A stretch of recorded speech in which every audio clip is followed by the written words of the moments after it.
Nicolás Maduro was the Venezuelan president who turned an oil-rich nation into a humanitarian catastrophe and narcotics superhighway. For over a decade, he presided over an economy that collapsed harder than the Soviet Union, sent millions fleeing across borders, and allegedly partnered with drug cartels to flood the United States with cocaine.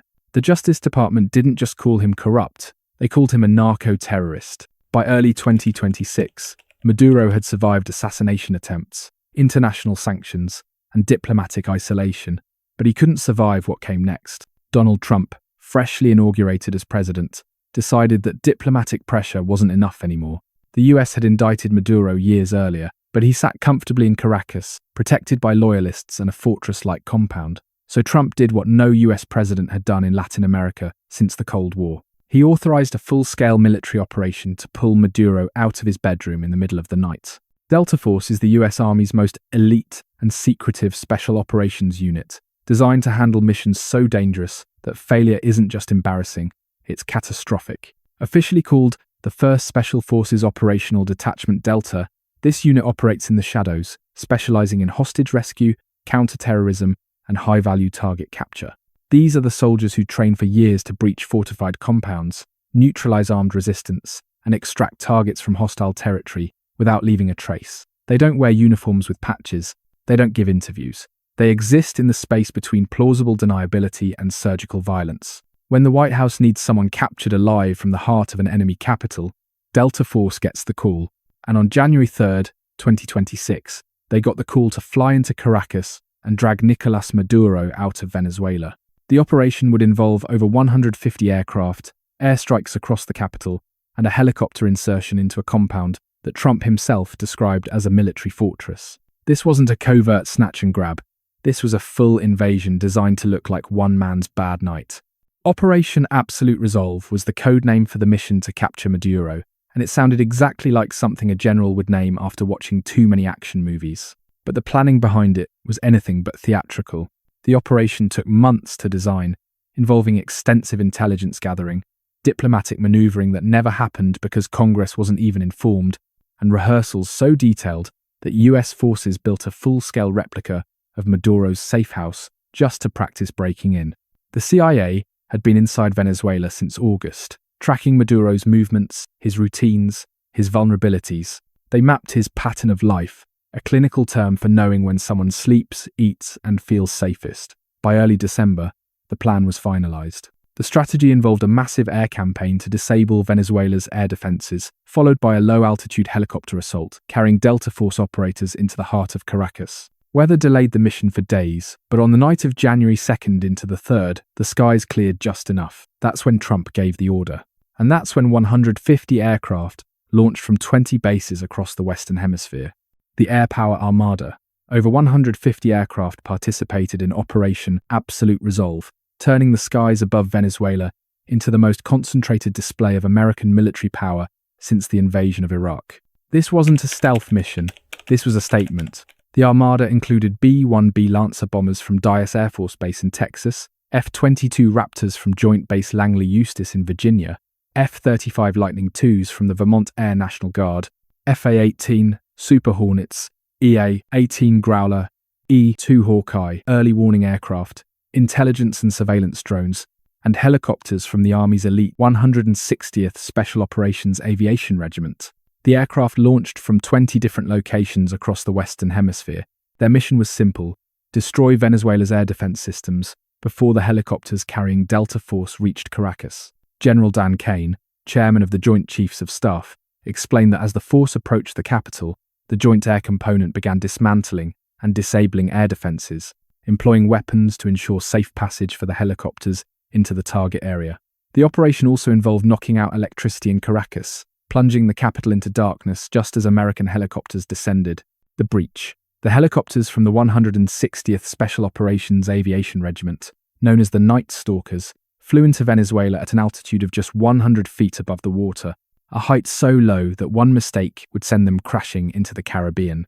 They reached Maduro's compound just as American airstrikes disabled Venezuela's air defenses and plunged Caracas into darkness. The extraction force included Delta Force operators and FBI agents, all heavily armed, all carrying blowtorches in case the intelligence was wrong and the doors were thicker than expected. Trump later described the compound as a heavily fortified military fortress in the center of Caracas, a place designed to withstand exactly this kind of assault. But Delta Force had rehearsed this breach for weeks, and when the helicopters touched down, the operators moved with speed and precision.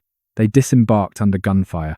One helicopter was struck but remained flyable. Some American personnel were injured, though none were killed. And then the operators did what they had trained to do. They breached the doors, they moved through the compound, and they found Maduro. The firefight. The Delta Force operators were inside Maduro's compound for less than 30 minutes. But those 30 minutes involved breaching steel doors designed to be impenetrable, neutralizing armed resistance, and extracting a high-value target who was actively trying to escape into a safe room. Trump later revealed that Maduro had attempted to flee into a reinforced panic room, a steel enclosure built specifically for this scenario, but couldn't close the door in time. The operators reached him within 3 minutes of breaching the main entrance. They had carried massive blowtorches specifically to cut through the steel walls if Maduro managed to seal himself inside, a contingency they'd practiced during rehearsals. But they didn't need them. Within 5 minutes of entering the building, Delta Force reported that Maduro was in custody. His wife, Cilia Flores, was captured alongside him. The entire assault, from touchdown to extraction, lasted less than half an hour, though the explosions and low-flying aircraft sent shockwaves through Caracas and left parts of the city's military complex in flames. The Venezuelan military fired on the American helicopters, but the Night Stalkers responded with overwhelming force, suppressing ground defenses while the extraction team completed the mission. The extraction. By 3:29 Eastern Time, the helicopters carrying Maduro and his wife were back over open water, flying away from Venezuela with fighter jets and drones providing overhead cover. The extraction had been faster than planned, cleaner than expected, and more violent than the White House initially admitted. Trump watched the operation unfold in real time from Mar-a-Lago, surrounded by General Kane, Secretary of Defense Pete Hegseth, CIA Director John Ratcliffe, and Secretary of State Marco Rubio. At 4:21 a.m., Trump announced the news to the world via Truth Social, a social media post that turned a military raid into a geopolitical earthquake. Maduro and Flores were transferred to the USS Iwo Jima, an amphibious assault ship stationed in the Caribbean, where they were held en route to New York. The White House later released a photograph of a blindfolded Maduro aboard the ship, an image designed to broadcast American power and Venezuelan humiliation in equal measure.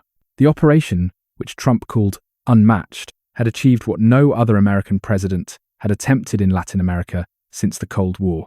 It had pulled a sitting head of state out of his own capital by force. The aftermath.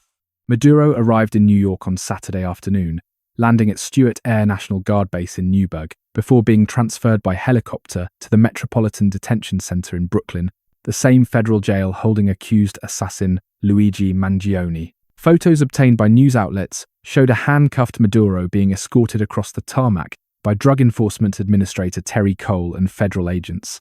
And at one point, he flashed a thumbs up as he was led in shackles, a bizarre gesture for a man facing narco-terrorism charges. His arraignment was before Judge Alvin Hellerstein, where he and his wife Cilia Flores would be formally charged under a 2020 indictment, accusing them of directing drug cartels that flooded the United States with cocaine. The Justice Department had placed a $50 million bounty on Maduro's head years earlier, but diplomacy had failed to dislodge him, so Trump decided to skip diplomacy entirely. The operation left Venezuela in a power vacuum, with Vice President Delcy Rodriguez assuming interim leadership and the Venezuelan military pledging support, while Trump announced that the United States would oversee the country during the transition, a statement that sounded less like foreign policy and more like a colonial mandate.